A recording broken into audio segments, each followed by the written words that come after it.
Épisode de SmackDown se déroulant à Los Angeles, il y a eu le dernier épisode de SmackDown avant WrestleMania. What's up les catch addicts, c'est Jimbo, et aujourd'hui, on se retrouve pour les résultats du SmackDown du 31 mars 2023.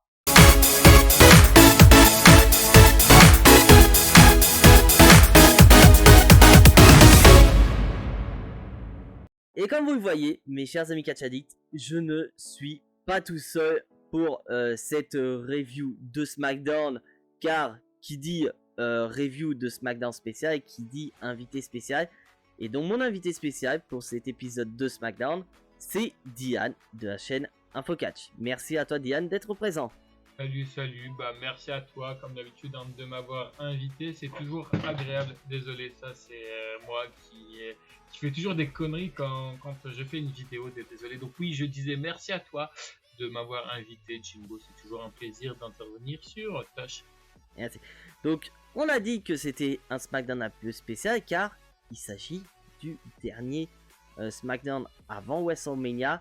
Donc c'est maintenant que la WWE doit faire en sorte que certaines rivalités doivent avoir du momentum et aussi nous chauffer parce que c'est ce soir WrestleMania et bien sûr je vous donne rendez-vous ce soir sur ma chaîne Twitch pour le live réaction de WrestleMania en compagnie de Diane et aussi d'autres invités. Sûr.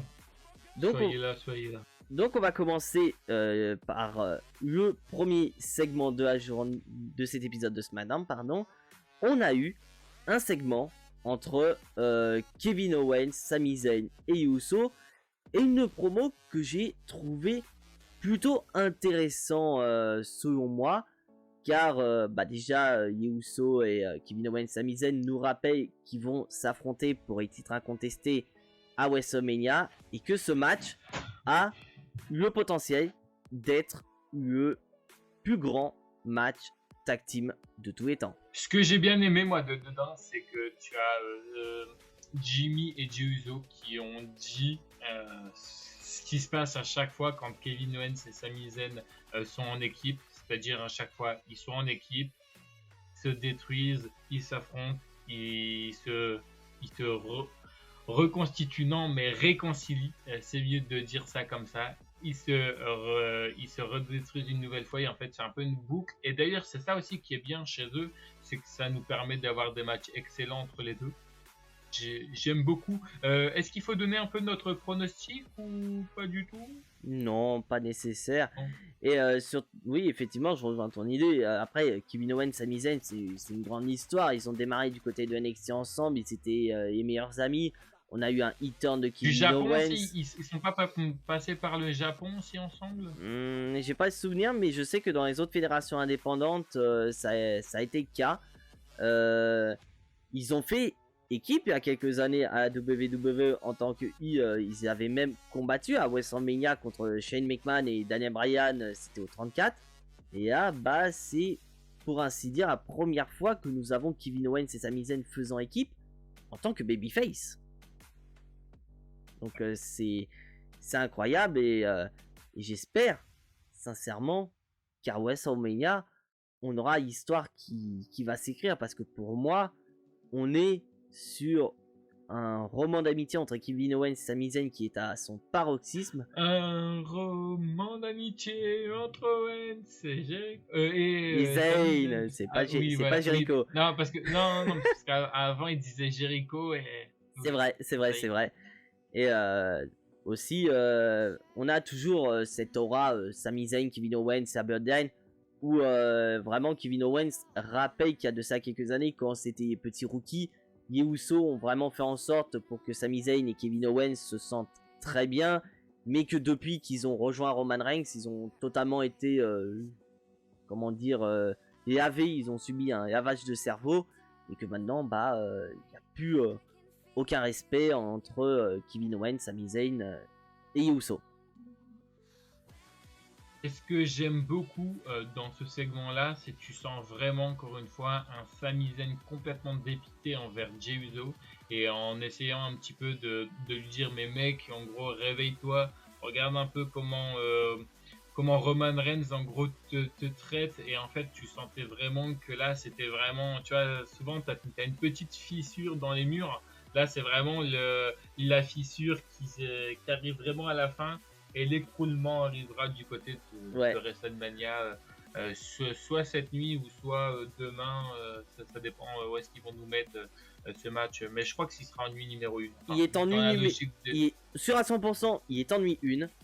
Après, on ne sait pas s'il sera en main event. Mais personnellement, au vu de la rivalité, c'est le match qui mérite d'être en main event. Et justement, on va parler d'intensité. Je sais pas si tu as remarqué, mais le public de Los Angeles, ils étaient littéralement soporifiques. Quand j'ai vu entrer de Sami Zayn, qui est présenté avec Kevin Owens comme les top babyface de la fédération avec Cody Rhodes, donc on se dit c'est bon, les gens ils vont chanter le thème de Sami Zayn. Et bah il y a pas du tout, il y a quelques fans qui vont chanter, alors qu'on est quand même dans une arène à pratiquement 15 000 personnes. Et les fans, ils étaient limite en train de dormir durant le show. Et c'est ça que j'ai pas du tout kiffé, j'ai pas compris.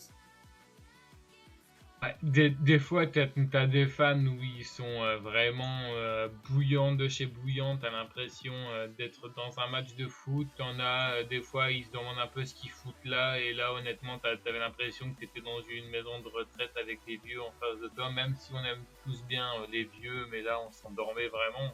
Pour ça, des fois, il y a des moments où tu sens vraiment que le show est très calme, parce que bah, tu vois. Alors, parfois, tu vois des matchs de merde, et quand tu as le public qui suit pas derrière, tu piques du nez, surtout en plus que quand c'est en direct. Et quand c'est un match très très bon, bah, parfois, en fait, tu as l'impression que le public, en gros, d'une partie, en fait, tu as l'impression que le public est divisé en deux. Tu as une partie qui est complètement chaud par rapport à ce match, et tu as l'autre public qui est comme ça en train de se dire, ouais, ouais. Ouais, Ouais. alors que le match, franchement, il est excellent, quoi. Et bah, il s'annonce à être une véritable dinguerie. On va passer au prochain segment. Et donc, WWE profite de ce SmackDown avant WrestleMania pour tenter de donner un peu de hype à des matchs qui en ont cruellement besoin.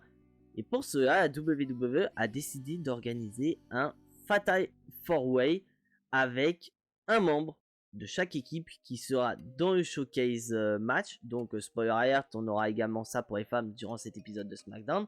Et du côté des hommes, nous avons Montez Ford, Chad Gable, Ricochet et Eric dans le combat.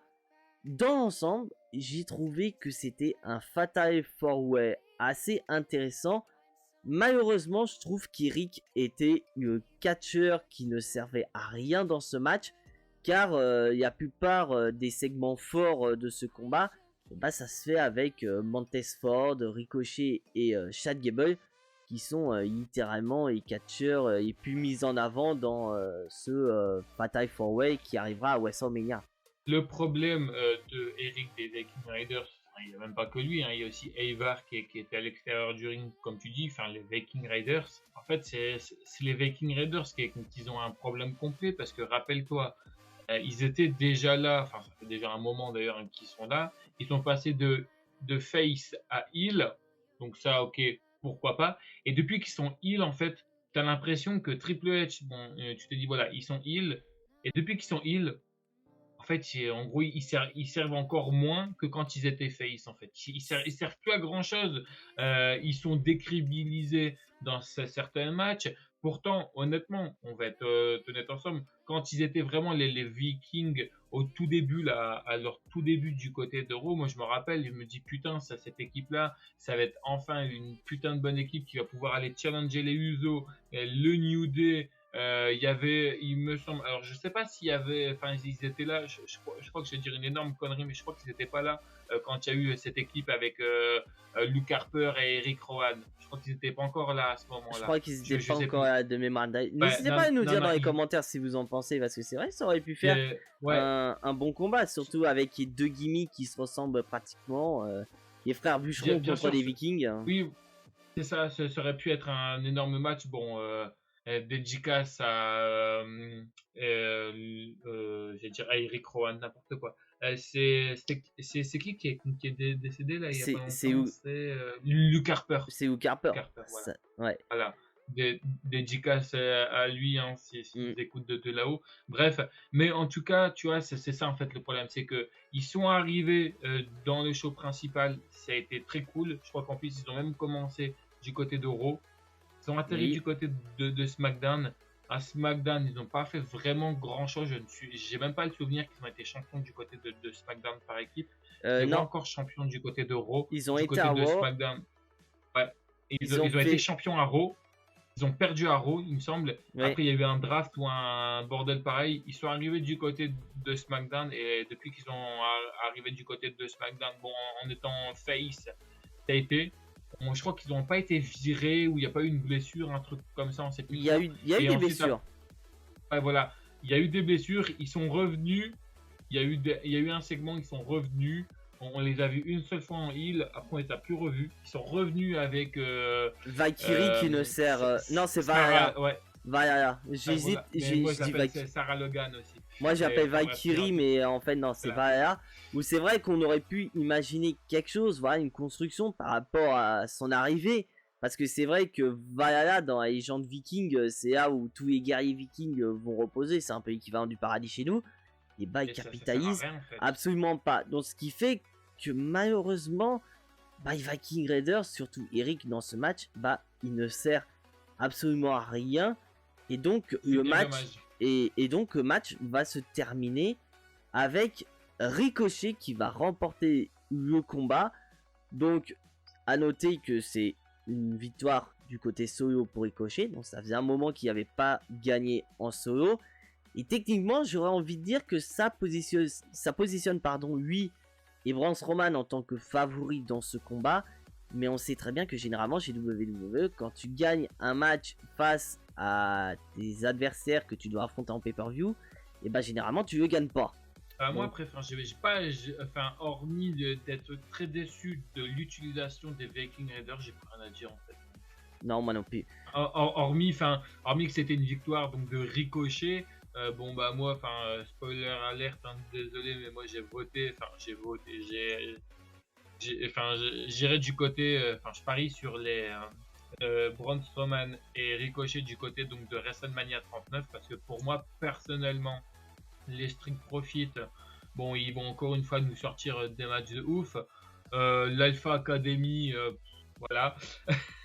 Et les Viking Raiders, bah, c'est encore une fois un échec de la part de la WWE. Je trouve ça dommage. J'espère en tout cas qu'ils profiteront de cet échec du côté donc de WrestleMania et de pouvoir dès ce vendredi du côté des États-Unis et samedi pour nous en France, de pouvoir les relancer parce que c'est le moment où jamais en fait. Ouais. Donc moi je ne dis pas mes favoris parce que voilà, il y a Eiji Modesty qui est disponible, donc je vous mettrai le lien dans la description et une petite fiche. Mais ce que je peux attendre du côté du showcase masculin, c'est potentiellement Maxime Dupri qui tente une nouvelle fois de recruter Otis. On va passer au match qui nous a été annoncé la semaine dernière, parce que qui dit WrestleMania, qui dit il y a fameuse bataille royale en honneur d'André Géant qui depuis 3 ans maintenant a été décalé du côté de SmackDown. Donc ça montre à quel point que on s'en fout royalement de cette bataille royale, à quel point que parmi les participants il y a eu que Braun Strowman et Bobby Lashley qui ont eu leur entrée musique d'entrée normale. Donc on sait très bien que dans ce type de bataille royale, quand tu as des catcheurs qui ont leur thème d'entrée, c'est qu'ils vont avoir une importance. Et j'étais dégoûté pour AEW Knight parce que je me dis putain, AEW Knight il n'y a même pas sa musique d'entrée. J'étais un peu dégoûté. Mais bon, il n'y a pas que lui qui peut être dégoûté parce que même pas 15 à 20 secondes du début de la bataille royale, on a eu notre premier éliminé qui était ni plus ni moins que Baron Corbin. Alors moi j'ai quelque chose à dire par rapport à ça là au niveau de Baron Corbin et même en règle générale au niveau enfin, moi, je vais prendre le Royal Rumble et la Battle Royale en même temps. C'est-à-dire qu'il y a une règle que je n'arriverai pas à comprendre et que j'ai l'impression qu'en fait, ils font ça uniquement que du côté du Royal Rumble et non dans les battles royales. Il s'agit donc de cette fameuse élimination qui est complètement débile. Alors, souviens-toi, je ne sais pas si tu te rappelles, mais donc tu as un premier catcheur, donc il va passer par-dessus la troisième corde, hein, Oui. c'est un peu le but pour être éliminé. Et ensuite, tu avais un catcheur, alors je ne sais plus lequel, je crois que ça s'est passé il n'y a pas si longtemps que ça. Mais ensuite, après, le catcheur qui a été éliminé va aller tirer la jambe d'un autre catcheur. Et comme comme ses deux pieds, alors même en passant par-dessous de la première corde, il va toucher ses deux pieds au sol, il sera éliminé. Ça, je trouve ça complètement débile comme stipulation, comme règle. Parce qu'il y a déjà eu un truc comme ça. Moi, je me rappelle très bien. J'avais même pété un câble. Parce qu'après, en toute logique, quand tu passes sous la première corde, et même si tes deux pieds ont touché le sol, t'es pas forcément éliminé. T'es pas éliminé. En tout cas, moi, le truc où je parle, je te jure qu'ils étaient éliminés et ça m'avait même énervé. C'était lors d'un. C'était pas ce fameux. Alors, je crois que ça devait être. Je crois que ça devait être au moment où, quand Brock Lesnar était en train d'éliminer tout le monde et qu'il s'était fait éliminer par. Je crois que ça devait être dans ce Royal Rumble là. C'est pour ça que je te dis, en fait, ils font ça au Royal Rumble, mais dans les Battle Royale, ils ne font pas ça. Et quand j'avais vu ça, en fait, je me suis dit, putain, ça m'a énervé. Et je l'avais même dit à Lionel. J'avais dit à Lionel, je fais, regarde, en fait, c'est complètement débile. Il me dit, ouais, effectivement, mais c'est les règles de la WWE. Et je trouvais ça complètement idiot, en fait. Bah, voilà, juste après, le gros problème, c'est que si Baron Corbin élimine quelqu'un étant lui-même éliminé, il faudrait qu'il soit en rivalité avec la personne. Et actuellement, Baron Corbin, il ne faut rien du tout. Il est vraiment dans une descente aux enfers depuis qu'il est plus avec JBL. Donc, on n'a pas grand-chose à dire. Autre moment que j'ai trouvé assez rigolo, c'est avec Dexter Lumis qui, pendant 2-3 minutes, il est au niveau d'un des poteaux du coin de ring et il ne bouge absolument pas. Et si il va regarder tout le monde. Ouais. Et si je devais donner le titre de MVP pour cette bataille royale en honneur d'André Géant, bah moi littéralement c'est Bronson Reed, parce que pour moi Bronson Reed il a fait de la dinguerie du côté de cette bataille royale, parce que pour rappel ça fait pas si longtemps que ça que Bronson Reed est dans le roster principal et spoiler alert, il va être dans les derniers, il va même être le finaliste en éliminant difficilement certes, mais il va quand même éliminer Braun Strowman, qui n'est pas une élimination que n'importe qui peut se permettre de faire. Je voulais juste rajouter quelque chose qui m'a beaucoup déçu, et j'en avais déjà parlé également aussi avec Lionel. On a AJ Styles qui est malheureusement blessé. On a vu qu'on a le retour donc du Bullet Club avec Gallows Anderson. Gallows Anderson, merci pour ta mémoire qui est meilleure que la mienne. Et j'ai l'impression, c'est parce que j'ai l'impression qu'à chaque fois que AJ Styles est blessé, on ne sait plus quoi faire avec Gallows et Anderson. Encore là, il est une nouvelle fois blessé, AJ Styles. On ne voit toujours plus Gallows Anderson. Ils ont été utilisés on les a revus que là. Ouais, voilà, c'est ça. On les a revus que là. Ils ont été très rapidement éliminés par je ne sais plus qui. Je sais même plus qui. Pas du tout noté. Et voilà. Et pour WrestleMania, ils n'ont aucun WrestleMania. T'as l'impression que les mecs, ils sont uniquement que utilisés s'il y a AJ Styles. Si AJ Styles n'est pas là, ils sont pas utilisés. Alors je suis très déçu parce que on a l'impression qu'en fait, que ça soit sous l'ère Vince McMahon, c'était la même chose. Et là, sous l'ère Triple H, c'est la même chose. Je pense que même eux aussi doivent être très déçus. Alors, il y a peut-être une blessure ou quoi, l'un des deux peut-être qui se cache et qu'on ne sait absolument pas. Ça, on ne sait pas du tout. En tout cas, ce que j'ai noté, c'est que depuis que AJ Styles est à chaque fois blessé et que tu as toujours Luke Gallows et Karl Anderson qui sont dans les parages, ils sont jamais utilisés. Et le pire, c'est que quand même AJ Styles est là, ils sont pas souvent aux côtés de AJ Styles ou autre. T'as souvent AJ Styles parfois qui est en solo. Donc je sais pas. C'est vraiment un cas très bizarre, ce fameux cas de Luke Gallows et de Karl Anderson, qui sont de très bons catcheurs d'ailleurs, et que j'aurais tellement aimé les voir du côté de WrestleMania. D'accord. Donc là on a dit que Bronson Reed y allait être en finale. Et le deuxième catcheur, et bah c'est le favori et c'était noté sur son front dès qu'on a vu les participants de cette bataille royale, car il va être en finale face à Bobby Hashi. Et malheureusement pour Bronson Reed, il n'arrivera pas à éliminer Bobby Hashi. Et c'est Bobby Hashi qui remporte cette bataille royale en l'honneur d'André Géant.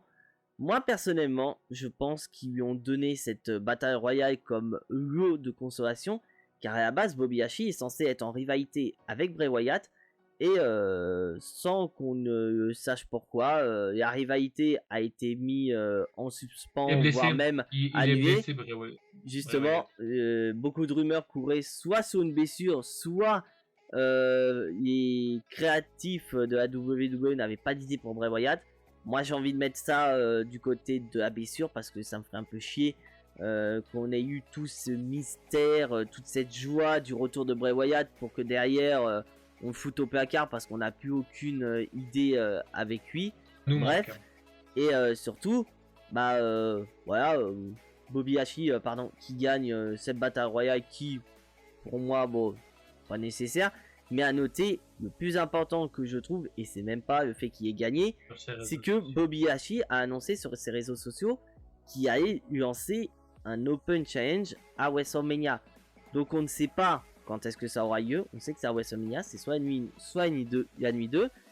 Donc la question est en suspens. Qui va répondre à cet Open Challenge de la part de Bobby Hashi? Est-ce que c'est un des catcheurs qui a affronté durant la bataille royale? Est-ce que ça peut être Bronson Reed, le dernier qui a éliminé Bronson Reed, qui veut se venger de Bobby Hashi?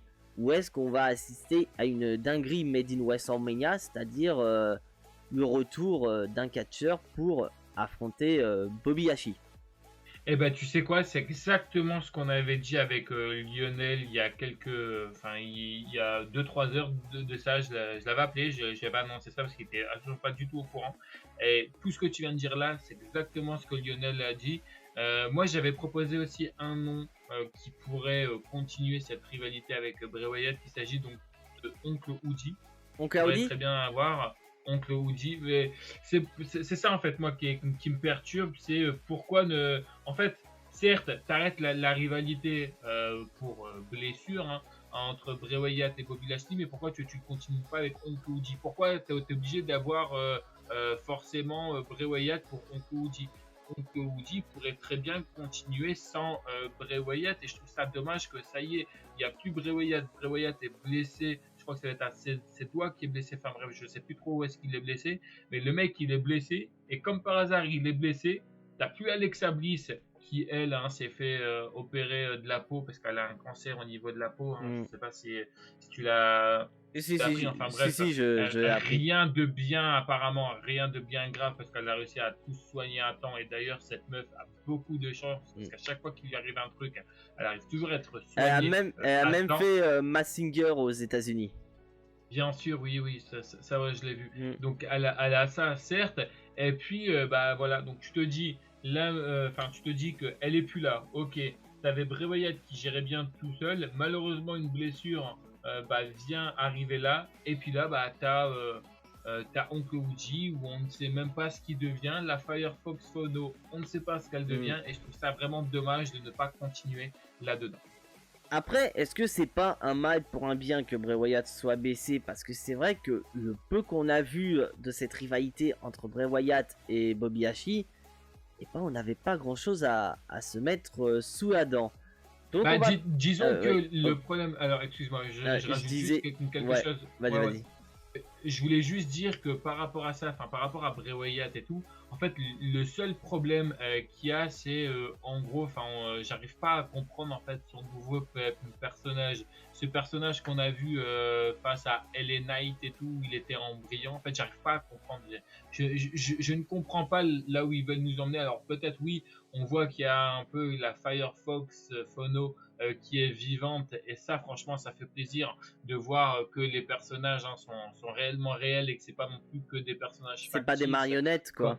Ouais voilà c'est ça, comme on avait l'habitude de voir habituellement, là on voit vraiment que c'est des gens réels, et je trouve ça vraiment dommage de ne pas continuer dans cette rivalité là. Donc forcément. Et juste pour rajouter pour Bobby Lashley, quelqu'un qu'on en a enfin qu'on en parle plus et je trouve ça dommage, qui pourrait potentiellement faire son retour. Il s'agit de Rangerton, pourquoi pas, ça peut être très surprenant de voir Rangerton, même si j'ai beaucoup de doutes. Ou alors pourquoi pas un Riddle, on n'a plus de nouvelles de Riddle, qu'est-ce qui devient Riddle? J'irais plus Riddle pour faire face à Bobby Lashley. En gros, Riddle, il est en cure de désintoxication. Randy Orton, je suis pour un retour de Randy Orton, mais pas pour ce type de match. Et pour ceux qui veulent le savoir, bah, allez voir mon Jimbo Stick.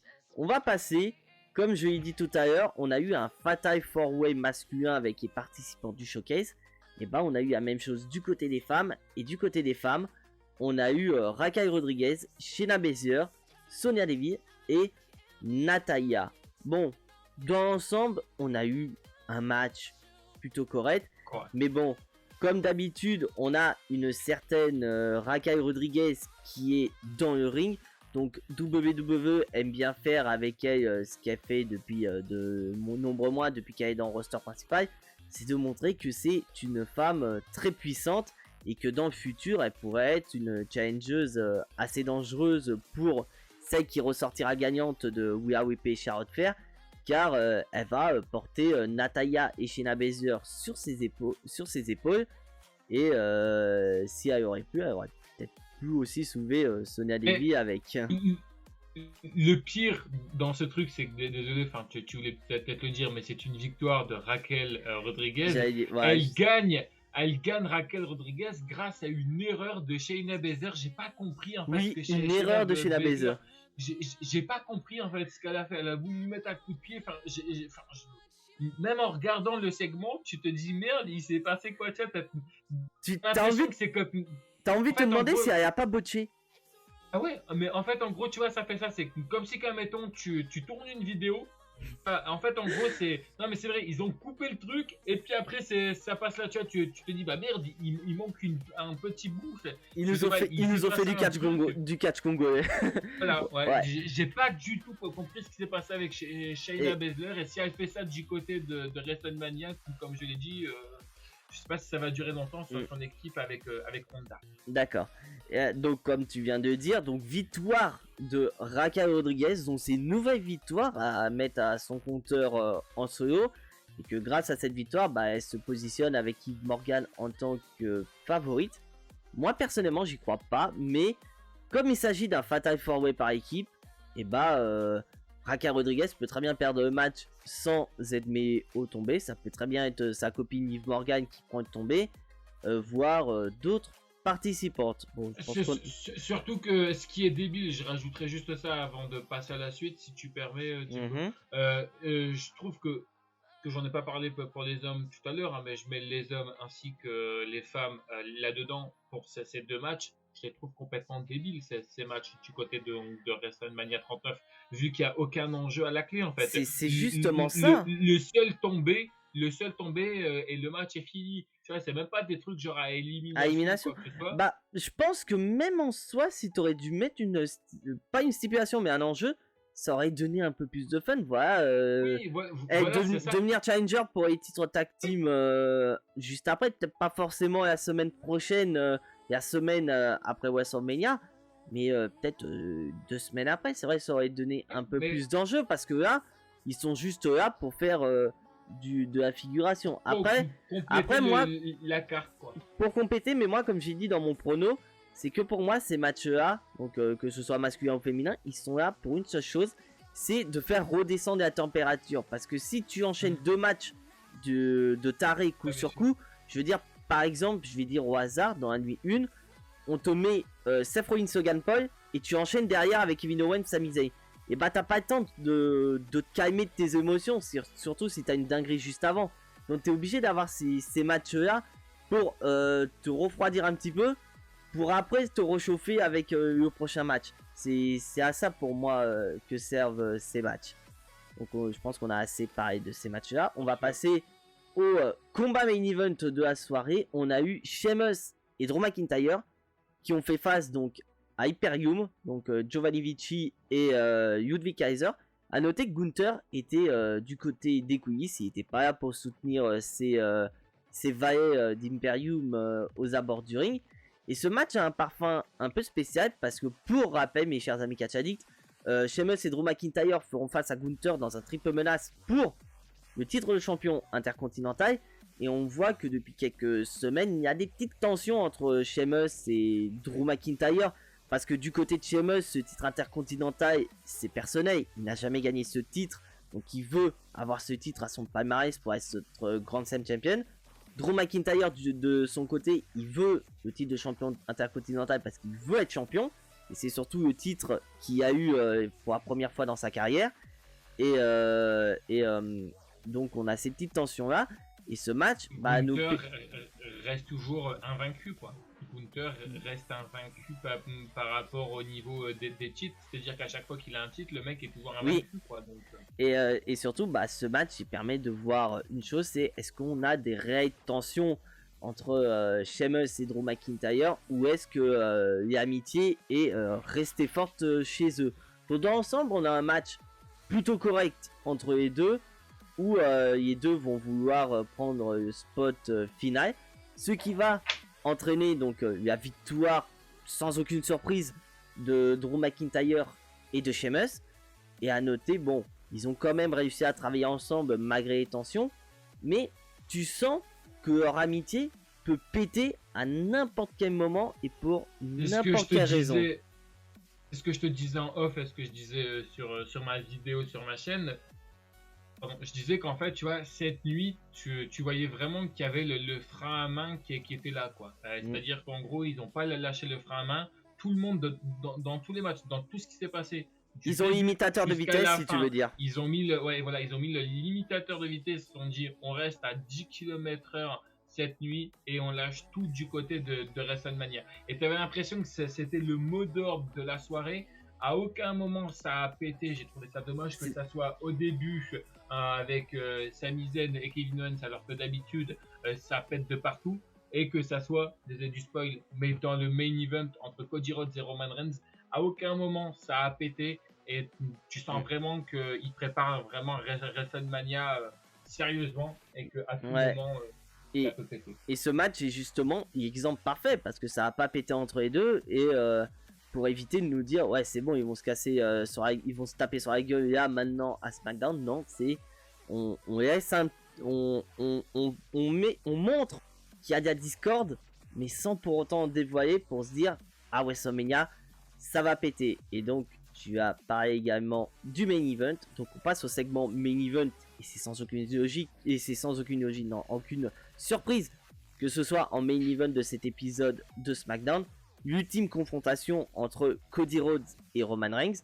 Donc Cody Rhodes va être tout seul dans le ring pour démarrer, et toujours une masterclass de la part de Cody Rhodes au micro. Depuis qu'il a gagné Rumble, il est incroyable au micro, et il va surtout répondre aux provocations de Roman Reigns qui a eu lieu il y a 2 semaines, où plus ou moins Roman Reigns qui dit à Cody Rhodes, voilà, dès que ça va pas dans ton sens, tu décides de te barrer littéralement, notamment avec le fait que c'était Stardust, il a pas aimé, il s'est barré. Il était à AEW, c'était pas un main eventer, il s'est barré. Et Cody Rhodes rappelle en attaquant Roman Reigns que lui, ça fait 10 ans que la WWE tente de pusher, et que ça fait réellement que 3 ans que le push de Roman Reigns est crédible. Mais même si on sait que Roman Reigns, comme j'en parlais juste avant dans un autre live, où on nous en avait fait bouffer lors de WrestleMania 33, même 32, c'est-à-dire de WrestleMania 32 et 33, c'était Roman Reigns, alors que personne en voulait. Maintenant et après, après ils se sont calmés, ils ont compris enfin qu'ils en voulaient pas, et au moment où le public voulait du Roman Reigns, on se dit putain, le mec n'est pas là, où est-ce qu'il est? Et on a dû attendre un match où on avait Bray Wyatt et Braun Strowman qui s'affrontent, pour qu'on a un Paul Heyman qui arrive avec Roman Reigns. Et là, les 2 ans qui ont suivi, malgré le Covid, on a quand même suivi ce magnifique palmarès. Par contre, ce qui est à noter aussi, et ce qu'on avait parlé nous dans notre vidéo pronostic, c'est que c'est peut-être même pas sûr que ça va être Cody Rhodes qui va battre Roman Reigns. Pourquoi? Parce qu'on arrive bientôt aux 1000 jours de règne et peut-être que la WWE va vouloir mettre Roman Reigns aux 1000 jours. Alors, rien ne dit que la WWE va faire ça, hein, c'est peut-être Ah juste non, notre mais avis et qu'ils vont forcément donner le titre à Cody Rhodes, mais ils pourraient potentiellement avoir, pourquoi pas, une entourloupe, c'est-à-dire en gros avoir le match qui se finit avec une disqualification hein, donc de Roman Reigns qui fait certainement peut-être, pourquoi pas, faire venir les Usos, Solo Sikoa qui viennent s'attaquer à Cody Rhodes et que en fait au final Cody Rhodes perd via disqualification, donc ça fait qu'on continue avec le règne de Roman Reigns jusqu'à les 1000 jours et une fois que les 1000 jours sont arrivés, bon là c'est la fin de Roman Reigns. Peut-être que je me trompe complètement, hein. Je me trompe certainement complètement. Après c'est fort possible. Après moi personnellement, bon moi mon favori ça reste Cody Rhodes. Et justement on va avoir Roman Reigns qui va débarquer et Roman Reigns ne va quasiment pas parler. Il s'apprête à demander au public de Los Angeles de reconnaître, mais en plein milieu de sa phrase, il va s'arrêter en disant au public qu'il en a rien à foutre d'eux. Le seul qui intéresse là maintenant à SmackDown, c'est Cody Rhodes. Et il va demander à Cody Rhodes de le reconnaître. Et le show va se terminer avec cette phrase de Roman Reigns. Il n'y a pas grand chose qui a été raconté, mais c'est quelque chose quand même d'assez intense. C'est le segment que je trouve que t'as pas forcément besoin que les deux en reviennent au point. Et là, ils ont vraiment fait le boulot. Ils nous ont donné encore plus de hype qu'il y en a déjà pour ce match entre les deux à WrestleMania. Et franchement, j'ai envie de dire une chose, c'est que on arrive à WrestleMania dès demain soir, le main event, Cody Rhodes Roman Reigns. C'est là où je pense que notre cœur il va être soumis à rude épreuve et que le résultat déterminera si on fait une crise cardiaque ou pas en direct sur Twitch. Sûr, mais en tout cas, c'est pour ça, rien ne dit que forcément ça soit Cody Rhodes. Même si on se dit, voilà, normalement dans la logique des choses, oui, mais il ne faut pas oublier aussi qu'il y a ce fameux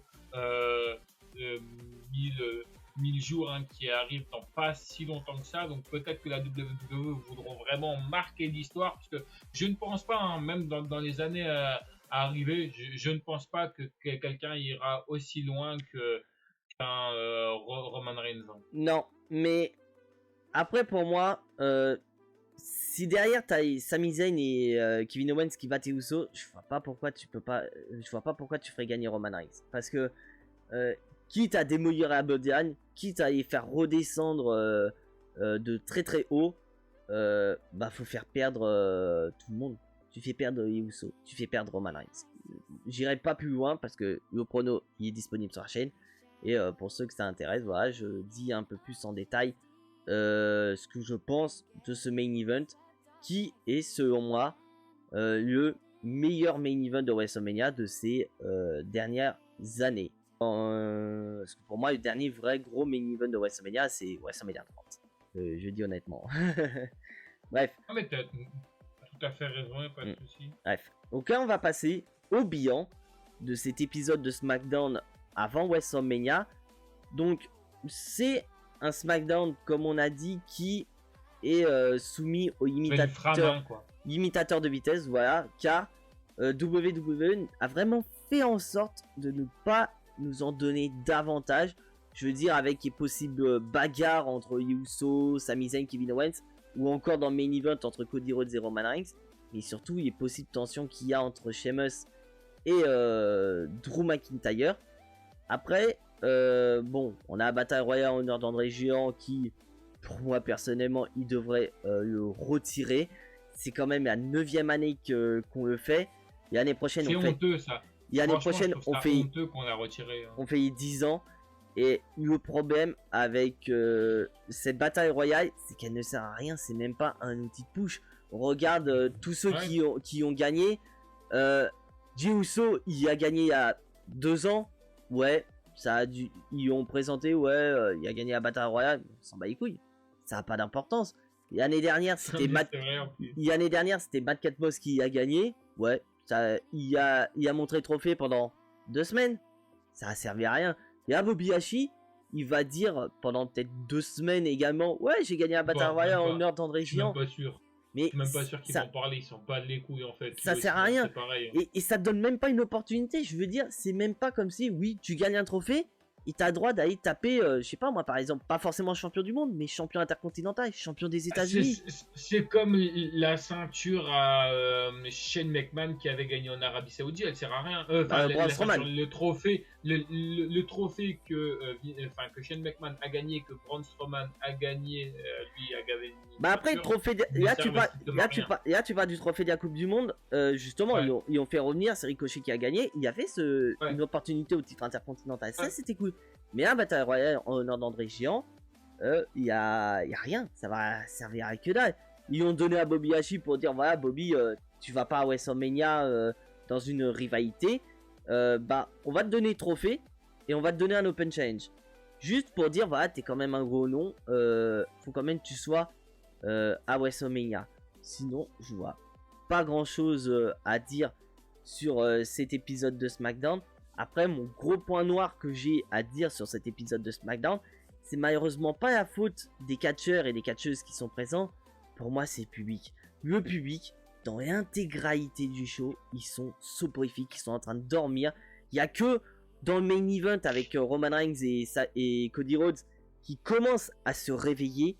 Mais sinon, le reste du temps, le public, ils sont en train de dormir. Alors qu'on est quand même sur le deuxième SmackDown le plus important de l'année. C'est SmackDown avant WrestleMania. C'est la dernière ligne droite avant WrestleMania. Mais non, le public, il est en train de dormir. Je suis pas étonné de toute façon de ce public-là. Par contre, je serais beaucoup plus étonné s'ils s'endorment du côté de WrestleMania. Ah bah là, ce serait, ce serait catastrophique. Donc voilà, mes chers amis Catch Addicts, c'est tout pour ces résultats de SmackDown.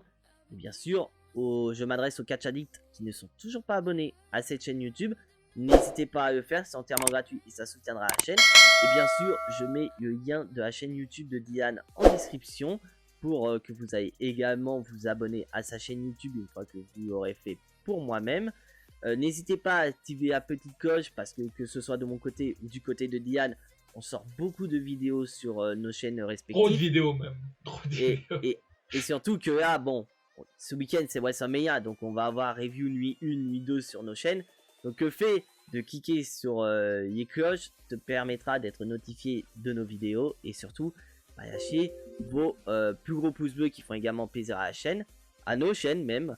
Et donc je remercie une nouvelle fois Diane d'avoir accepté cette invitation. Merci à toi. Et si tu permets, je voudrais juste faire une toute petite pub, alors qu'il n'est ni pour toi ni pour moi, même si je souhaite qu'on fait bien sûr de la pub pour nous, mais je voudrais juste faire une petite pub pour tous les gens qui étaient tous comme nous dans la galère la plus totale pour galérer comment suivre Raw, SmackDown, WrestleMania. On sait que parfois on vit des moments très difficiles, que les mineurs parmi vous, c'est pas vous qui payez le WWE Network, c'est vos parents. Donc la seule chose, je sais que normalement je ne devrais pas le faire, mais je prends ces quelques minutes là parce que je me dois de vous le partager. N'hésitez pas à checker dans la description, je les enverrai à Jimbo, mais checkez dans la description. Les liens qui sont dans la description ne sont pas légaux, mais sont complètement gratuits. Et même Jimbo peut également si vous le confirmer, parce que me dire moi à chaque fois, peut-être que vous allez avoir un doute, mais les liens que vous allez avoir vous permettent vraiment de suivre tous les Raw, tous les SmackDown et surtout WrestleMania 39 en direct. Malheureusement, le seul inconvénient, c'est que ce n'est pas en français, c'est juste en VO. Voilà, c'était tout ce que j'avais à dire, donc n'hésitez pas à checker la description. Et pour une fois qu'il y a des choses gratuites, il faut vraiment en profiter. Et quand on vous dit que c'est gratuit, c'est pas dire que, mettons, faut mettre votre carte bancaire et c'est gratuit. Non, là, c'est gratuit de chez gratuit. C'est un peu comme Pluto TV, c'est gratuit. D'accord. Et donc, et aussi, j'allais dire, il s'agit de la première review sur la chaîne avec un invité. Et j'espère que ça arrivera de temps en temps sur la chaîne. Et donc bien sûr, je vous donne rendez-vous demain pour les résultats de la nuit 1 de WrestleMania. Et je vous donne également rendez-vous ce soir, je pense vers minuit de mon côté, pour nous chauffer un petit peu pour WrestleMania. Et à partir, J'avais prévu, ouais, minuit. et à partir d'1h30 pour plus ou moins parler de la carte. Et à 2h du matin, on sera dans le vif du sujet, WrestleMania 39. Et donc, en attendant, bien sûr, je vous demande d'être très très fier d'être de Catch Addict. Je remercie une nouvelle fois Diane. C'était Merci à toi. C'était Jimbo au commentaire. Et à la prochaine. Ciao.